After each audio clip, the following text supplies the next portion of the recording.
Eu queria pedir para vocês abrirem a Bíblia em João, capítulo 11, versículo 33.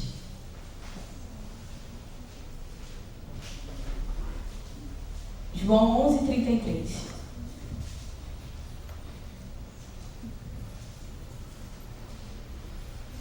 Todos acharam, amém? Misericórdia? Misericórdia. João 11, 33 ao 35, que diz assim: Ao ver chorando Maria e os judeus que a acompanhavam, Jesus agitou-se no seu espírito e perturbou-se. Onde o colocaram? Perguntou ele. Vem e vê, Senhor, responderam eles. Jesus chorou. Só até aqui. Para a gente entender esse contexto de por que Jesus estava chorando, primeiro a gente tem que voltar atrás um pouquinho e a gente tem que perceber que Jesus, ele era amigo de Maria, de Marta e Lázaro. Jesus estava sempre lá, sempre na casa deles, e isso a Bíblia traz em várias passagens. E uma delas está lá quando eles moravam em Betânia, e Jesus estava sempre passando por lá, e ele ficava na casa deles. E certa vez, quando Jesus estava lá, sentado, Jesus estava ensinando, Jesus estava falando, e Marta estava toda preocupada, agitando as coisas para arrumar para Jesus, porque afinal ela ia receber uma visita, né? Então ela precisava que a casa estivesse toda pronta, a louça lavada, e ela queria fazer o melhor, ela queria dar o melhor para aquela visita que ela ia receber, que era Jesus. Mas enquanto Marta estava preocupada com isso, Maria estava sentada aos pés de Jesus, ouvindo aquilo que ele tinha para falar, ouvindo os ensinamentos dele, ouvindo aquilo que Jesus tinha que passar para ela, Jesus passava para o povo. E aí Marta, quando viu aquilo, falou assim: Ô Jesus, olha só, eu estou aqui fazendo tudo sozinha, eu estou lavando, eu estou cozinhando, e enquanto Marta está aí sentada, ouvindo. E aí Jesus olhou para ela e falou assim, enquanto Maria está aí sentada ouvindo, Jesus falou: Marta, Maria escolheu a melhor parte. Enquanto Marta ela se preocupava com várias coisas, como deixar a casa pronta, com as coisas secundárias, né, com as tarefas domésticas, Maria estava mais interessada em ouvir aquilo que Jesus tinha para passar para ela. E quantas vezes a gente não faz isso, né? Às vezes a gente está mais interessado em arrumar tudo, em fazer tudo, do que interessado em ver, ouvir Jesus falando com a gente. Elas, vocês podem perceber, elas tinham personalidades totalmente diferentes, né? Enquanto Marta era mais agitada, mais inquieta, Maria era mais calma, era mais introvertida. E aí nessa passagem, Jesus estava em Jerusalém e Lázaro estava muito doente. A gente já percebeu que eles eram amigos. Jesus era amigo de Marta, Maria e Lázaro. Lázaro estava doente, então Maria e Marta pediram para avisarem a Jesus da situação de Lázaro. E aí o pessoal foi lá, foi avisar para Jesus. Falou: ó, Jesus, seu amigo Lázaro está enfermo. E aí Jesus, quando ouviu aquilo, ele falou que essa enfermidade era para que o Filho fosse glorificado. Era para que o nome de Deus fosse glorificado. Então Jesus, ele mesmo ouvindo aquilo, ele ficou lá em Jerusalém, onde ele estava, por mais 2 dias. Ele não foi imediatamente ao encontro de Marta, Maria e de Lázaro. E ele falou, aquilo não ia acabar em morte, né? E os discípulos não entendiam muito bem o que Jesus queria dizer com aquilo. E Jesus, depois de 2 dias, ele caminhou até Betânia. Só que quando Jesus chegou lá, Lázaro já estava morto. E quando Marta viu que Jesus estava chegando, ela saiu correndo. A gente já viu que Marta era irrequieta, ela tinha uma personalidade forte. Então ela saiu correndo quando ouviu Jesus e ela falou assim, Senhor, se o Senhor tivesse chegado aqui antes, isso não teria acontecido. O meu irmão não teria morrido. E aí Jesus olhou para ela e falou, todo aquele que crê em mim, ainda que morra, viverá. E aí eles conversaram e Jesus disse que queria falar com Maria. Aí o pessoal foi lá, tinha muita gente na casa de Marta e Maria, porque naquela época, quando alguém morria, eles faziam grandes funerais, e todos os judeus iam para a casa daquela pessoa, choravam junto com aquela pessoa, ficavam de luto junto com aquela pessoa, com aquela família que tinha perdido um ente querido. E então, quando os judeus viram Maria levantando para ir ao encontro de Jesus, só quando ele foi chamá-la, eles foram atrás, porque eles achavam que ela estava indo chorar mais no túmulo do irmão. E aí, quando Maria chegou até Jesus, ela disse exatamente a mesma coisa que a irmã dela tinha dito. Senhor, se o Senhor tivesse chegado antes, o meu irmão não teria morrido. E aí, Jesus chorou. Jesus olhou para ela, Jesus viu a angústia dela. Jesus viu o sofrimento de todas aquelas pessoas, que tinham perdido um ente querido, um amigo, que era Lázaro, e ele chorou. Jesus, ele não chorou porque Lázaro morreu, porque ele sabia que ele ia ressuscitá-lo. Jesus chorou por causa do sofrimento daquelas pessoas, porque ele viu aquelas pessoas sofrendo, porque ele viu Marta sofrendo, Maria sofrendo. E aí a gente percebe que Marta e Maria, elas falaram a mesma coisa para Jesus quando elas o encontraram, que se ele tivesse chegado antes, o irmão deles poderia estar vivo. Percebam que Marta e Maria tinham personalidades diferentes, mas elas disseram a mesma coisa para Jesus, e Jesus tratou as duas de forma diferente. Para uma ele falou: todo aquele que crê em mim, ainda que morra, viverá. E com a outra ele chorou. Jesus, as pessoas dizem que eu sou muito parecida com a minha irmã Brenda, e a Rafa é muito parecida com a Mel. Nós podemos ter semelhanças físicas parecidas, mas nós somos diferentes por dentro. Nossa personalidade é diferente. Marta e Maria era a mesma coisa. Talvez elas fossem parecidas, mas elas tinham personalidades diferentes. E Jesus, ele tratava cada uma delas de acordo com a personalidade delas, de acordo com aquilo que elas eram. E Jesus, ele não faz diferente com a gente hoje. Jesus, ele trata a nossa necessidade, a necessidade de cada um de nós, de uma forma diferente, da forma que ele sabe que é melhor para a gente. Em alguns momentos, talvez, você possa estar passando pela mesma situação que eu, mas com você, Jesus vai agir de uma forma, comigo ele vai agir de outra, porque ele conhece a gente. Jesus conhece cada um de nós. E a partir daquele momento, Jesus então foi até onde Lázaro estava e ele falou: Lázaro, sai daí, vem até aqui. E Lázaro saiu, Lázaro ressuscitou. E a Bíblia diz que muitos creram em Jesus naquele dia, por causa do milagre que ele havia feito. Agora, o que me chamou muita atenção aqui foi o versículo 35, que diz: Jesus chorou. Aqui Jesus estava chorando pelas pessoas, estava chorando pelo sofrimento das pessoas. Mas eu fiquei imaginando o que nós temos feito que tem feito Jesus chorar. O que a gente faz que às vezes causa sofrimento de Deus, causa angústia, causa perturbação na alma de Cristo? Às vezes a gente tem atitudes como as de Marta, e a gente às vezes tem Jesus perto de nós, mas a gente está mais preocupado em fazer um monte de coisa, em ajeitar um monte de coisa. A gente está preocupado com as decorações da igreja, com os eventos que vão acontecer na igreja. E é que nem uma festa. Quando você dá uma festa na sua casa, você arruma tudo e você está lá servindo todo mundo e você quer que as pessoas comam bem, se alimentem bem, você quer que as pessoas se divirtam na sua festa e você está para lá e para cá arrumando tudo. E no final da festa todo mundo vai embora falando: caramba, que festa maravilhosa que você deu, mas você não aproveitou nada. E você só percebe que você não aproveitou a festa no final, quando acabou, quando todo mundo vai embora. Marta, às vezes, agia dessa maneira, quando ela tinha Jesus ali do lado dela, para ensinar, para mostrar para ela o que ela deveria fazer, o que era certo, o que era errado. Marta se preocupava em ajeitar tudo, mas esquecia da melhor parte. Às vezes a gente tem colocado todo o nosso pensamento, a gente tem se direcionado a coisas supérfluas, a coisas secundárias, que não sejam a palavra de Deus, que não sejam a presença de Deus. E a gente busca tudo, menos a essência de Deus na nossa vida. A gente busca tudo, menos o foco em Cristo. Talvez isso tenha feito Jesus chorar na sua vida. Talvez a gente não tenha amado a Cristo da forma que Ele quer que nós amemos.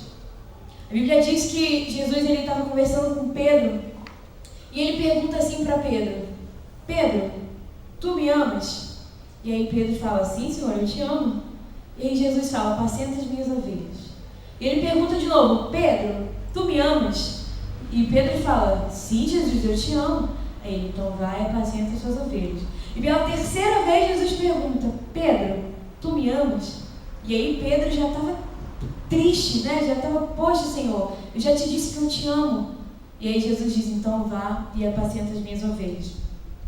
Parece louco, né? Jesus perguntar a mesma coisa 3 vezes para a pessoa: você me ama? Você me ama? Você me ama? Mas talvez a resposta que Pedro tenha dado para Cristo não era a que ele queria ouvir. O Novo Testamento, como o Nivalci falou hoje de manhã, ele foi escrito em grego.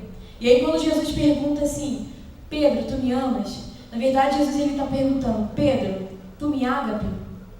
Que é o amor ágape, é um amor incondicional, é um amor que há reverência, é um amor maior que qualquer outra coisa. Mas a resposta de Pedro para Cristo é: sim, Senhor, eu te filéu, que é o amor filos, que é o amor que você tem pelo seu pai, pela sua mãe, pelo seu esposo, por um amigo. E foi esse tipo de amor que Pedro deu para Jesus. Então Jesus ele pergunta de novo: Pedro, tu me ágape? E Pedro responde: sim, Senhor, eu te filos. Pedro ele não responde com a mesma intensidade de Jesus, com aquela intensidade que Jesus queria ouvir. E aí pela terceira vez Jesus pergunta: Pedro, tu me filos? E aí Pedro diz: sim, Senhor, eu te filo. Jesus ele entendeu que naquele momento o amor que Pedro ia dar para ele, o amor que Pedro conseguia dar para ele, era só aquele amor. Era um amor que não era incondicional, era um amor que não era reverencial, era um amor que ele tinha por um amigo, era um amor que ele tinha por um irmão, talvez por um mestre, mas não era um amor que Jesus estava procurando de verdade em Pedro. Mas ainda assim Jesus aceitou aquele amor que era o único amor que Pedro tinha para dar a ele. Pedro era impetuoso, Pedro era orgulhoso, Pedro fazia as coisas sem pensar. E aí quando a gente vê as epístolas de Pedro, a gente percebe um novo Pedro, um Pedro transformado. Um Pedro que não era mais aquele que tinha negado a Cristo. E aí sim era um Pedro que podia dar o amor ágape que Jesus queria dele. Qual será o tipo de amor que a gente tem dado para Cristo? Será que a gente tem dado o amor que Ele de fato merece? Quando a gente olha para a nossa vida, a gente vê tanta coisa que Deus fez, a gente vê tanta coisa que Deus pode fazer. E às vezes a gente deixa de dar o nosso melhor para Deus por causa de problemas, por causa de circunstâncias, talvez por causa de uma morte, como Marta e Maria tiveram a morte do irmão. Talvez por causa do desemprego, por causa de circunstâncias adversas que acontecem em nossa vida. E aí a gente está que nem Pedro. A gente não tem um melhor, não quer talvez, não tem aquele amor ágape, um amor incondicional, reverencial para dar para Deus. A gente precisa dar todo o nosso ser para Ele. Talvez isso tenha feito Jesus chorar na sua vida. Talvez quando a gente não cumpra os mandamentos que o Senhor tem, que o Senhor deu para a gente, de pregar a palavra de Deus, de levar o Evangelho. A Bíblia diz que num dos evangelhos ela fala assim, Jesus diz, né, quando ele está chamando o pessoal para entrar no reino dos céus, ele fala: eu tive fome, me deste de comer, tive sede, me deste de beber, tive preso e me visitaste. Será que a gente tem feito isso? Será que a gente tem cumprido aquilo que Deus quer que a gente faça? Será que a gente tem demonstrado esse tipo de amor para com as outras pessoas, para com os nossos irmãos? A Bíblia diz que a criação deseja ver a manifestação dos filhos de Deus. Esses dias, quando a gente estava saindo aqui da igreja, eu não lembro quem é que estava comigo. A gente passou por esse asilo e tinha uma senhorinha. Aí ela chamou, aí eu olhei para ela e ela falou assim: você está vindo da igreja? Eu falei assim: tô. Ela: reza por mim, reza pela gente aqui. Eu falei: tá, pode deixar que eu vou orar pela senhora. As pessoas querem, as pessoas precisam. A gente não tem ideia de como elas precisam ouvir a palavra de Deus, de como elas necessitam ouvir o amor de Deus, de como um sorriso seu pode fazer diferença na vida do teu vizinho, na vida do teu amigo, do teu colega de trabalho, do teu pai, da tua mãe. Um abraço, uma atitude diferente, uma atitude positiva. A gente tem que parar de abrir a nossa boca para reclamar, para murmurar, mas a gente tem que começar a abri-la para abençoar as outras pessoas, para agradecer a Deus. Quantas vezes você agradece a Deus por dia? Você agradece a Deus pelos seus problemas? Você agradece a Deus pelo aquilo que você não tem? Ou você só agradece a Deus quando está tudo indo bem, quando está tudo certo? Será que é isso que Deus quer de você? Será que é isso que Deus quer de mim? Jesus, ele estava ali e ele chorou com aquelas pessoas, porque ele chorou com os que choravam. E ele também se alegrava com aqueles que se alegravam. Será que a gente tem chorado com aquelas pessoas que estão chorando? Será que a gente tem sido, de fato, o rosto de Cristo na vida das pessoas que tanto precisam dele? Ou será que a gente tem sido crente só aqui dentro da igreja? Porque aqui é fácil. Aqui todo mundo está igual a você, todo mundo compartilha da mesma fé, aqui você está dentro das 4 paredes, é tudo bom. Mas lá fora? É lá fora que você tem que mostrar quem Jesus Cristo é na sua vida. É lá fora que você tem que mostrar a transformação que Ele fez em você. É lá fora que você tem que mostrar quem você é em Cristo. Você é a imagem do Senhor, você reflete a imagem de Deus. E quando eu ouço muitas pessoas falando, né? O diabo quer envergonhar Deus. Não, quem envergonha Deus na verdade somos nós, quando nós temos atitudes contrárias àquelas que Deus quer que a gente tenha. É a gente que envergonha Jesus quando a gente está no nosso trabalho e a gente nega Ele o tempo todo. Talvez a gente não negue a Cristo com palavras, mas a gente nega Ele com atitudes, com ações, quando a gente tem vergonha dEle por algum motivo. Será que isso tem feito Jesus chorar na sua vida? Quando a gente vai lendo Atos, a gente vê a primeira igreja lá em Antioquia, a primeira igreja que foi organizada, era uma igreja que cuidava das viúvas, cuidava dos órfãos, era uma igreja que pregava a palavra, que estava sempre ali, estava sempre junto. E lá em Antioquia, eles foram chamados pela primeira vez de cristãos. E isso não era legal, era uma forma de ofender. Eles falavam, né, olha lá vai o cristãozinho, o cristinho. E por que eles falavam isso? Porque aquelas pessoas, elas andavam que nem Jesus, elas falavam que nem Jesus, elas se vestiam que nem Jesus, elas se portavam que nem Jesus. Elas podiam carregar o nome de cristão. Será que a gente pode carregar esse nome de cristão? Eu sou cristão, eu ando que nem Jesus, eu falo que nem Jesus. Deus, Ele não precisa de você, Ele não precisa de mim, mas Ele escolheu nos usar para fazer diferença. Quando eu faço muitas viagens missionárias e a gente percebe muitas realidades e a gente percebe pessoas que estão mortas no pecado, pessoas que estão mortas espiritualmente, pessoas que têm entregue a vida a Satanás, mesmo ao diabo, e têm feito aquilo que ele quer. E uma vez a gente estava no Rio Grande do Sul, e quando a gente, depois que terminava a missão, a gente às vezes ia caminhar na orla da praia, e era muita macumba, muita macumba. Cada árvore, cada esquina, cada canto tinha um despacho, um trabalho diferente. E não era coisa pequena não, era coisa boa. Era champanhe cara, era bebida cara, era comida, bolo gigante. E eu pensei assim, nossa, olha quanto que eles investem. Olha quanto que eles investem aqui. Olha quanto eles gastam fazendo isso e 1 milhão de velas e um monte de coisa. E a gente não faz isso. E aí eu vi as necessidades da igreja que a gente estava lá construindo, que a gente estava ajudando. Às vezes a igreja não tinha um aparelho de som, não tinha um microfone, não tinha um irmão que soubesse tocar violão, não tinha um violão. Enquanto os filhos das trevas, eles estavam lá, muito mais prudentes que os filhos da luz, como a própria Bíblia diz. O que a gente tem dado para Deus? Porque eu não vejo que a gente tem dado o nosso melhor. Quando a gente olha as estatísticas, a gente vê que o número de cristãos cresce todo dia. Mas junto com esse número cresce desigualdade, cresce corrupção, cresce soberba, cresce mentira, cresce violência. E eu não entendo isso. Para mim não faz sentido essa lógica, esse crescimento não faz sentido. Porque se o número de pessoas que dizem que servem a Deus está crescendo, então era para diminuir o número de pessoas que estão lá fora nas cracolândias, era para diminuir o número de pessoas que estão lá fora roubando, era para diminuir o número de pessoas que estão se corrompendo ou que estão corrompendo. Então esse crescimento para mim é desproporcional. Qual tem sido a nossa atitude como cristãos? Será que a gente tem feito Jesus chorar?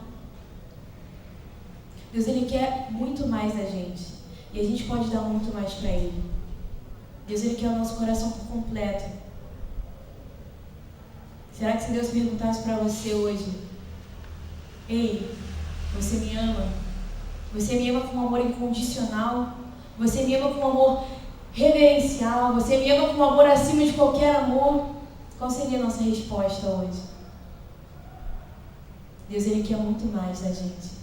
Deus, Ele quer usar a gente para pregar a palavra dEle, para ir para outros lugares, para falar com outras pessoas, para ser bênção na vida de outras pessoas.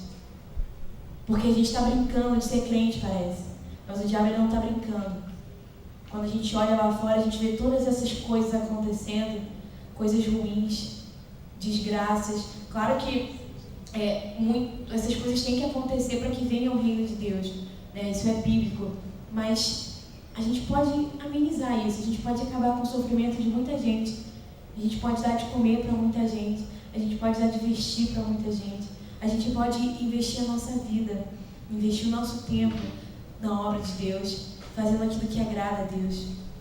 A gente pode escolher ser que nem Marta, ficar super preocupado com todas as coisas que estão acontecendo ao nosso redor, em preparar tudo, em ficar tudo mais bonito. Ou a gente pode escolher ser Maria, ficar aos pés de Cristo, ouvindo aquilo que Ele tem para mostrar para a gente. Quem a gente tem escolhido ser? Quem você escolhe ser? O que você escolhe fazer? Quero que você feche os seus olhos agora. Eu quero que você pense: o que você pode fazer para que Jesus não chore mais? Não chore mais por causa das coisas que você deveria fazer e não faz, por causa das coisas que você deveria falar e não fala. Jesus, Ele quer se alegrar contigo. Você precisa se alegrar na presença de Deus. Nós somos chamados para a liberdade, e a gente tem que usar essa liberdade para pregar a palavra de Deus, para mostrar o amor dEle, para levar para aquelas pessoas a alegria que é servir a Cristo. A gente tem que começar a alegrar o coração de Deus e alegrar os nossos corações também, independente da situação, independente da dificuldade, para que nós sejamos aqueles cristãos que nem lá em Antioquia, lá na primeira igreja, aqueles cristãos que Deus quer que a gente seja. Deus, obrigada, Senhor. Obrigada, Pai, porque o Senhor tem cuidado de nós. Obrigada, Pai, porque mesmo diante das dificuldades, o Senhor tem sido nosso auxílio, nosso protetor, nosso cuidador. Senhor, que o nosso coração se alegre em Ti, Pai, em todas as situações, em todos os problemas. Que a nossa vida, que a nossa alma, Pai, esteja alegre, para que a gente leve a Sua alegria, que a gente leve o Seu amor para aquelas pessoas que estão lá fora, sedentas e que precisam tanto de Ti. Que a gente seja bênção, que a gente seja sal, que a gente seja luz, para alegrar e para transformar a vida, Pai, das pessoas que estão ao nosso redor. Deus, não permita que a gente entristeça o Seu coração, pelo contrário, que a gente cada vez mais o alegre, que a gente se alegre na Sua presença, que a gente se alegre de estar na Sua casa, que a gente esteja verdadeiramente, Pai, ligados em Ti. Obrigada, Senhor, obrigada pelo Seu cuidado, pelo Seu carinho, por todo o Seu amor. Em nome de Jesus.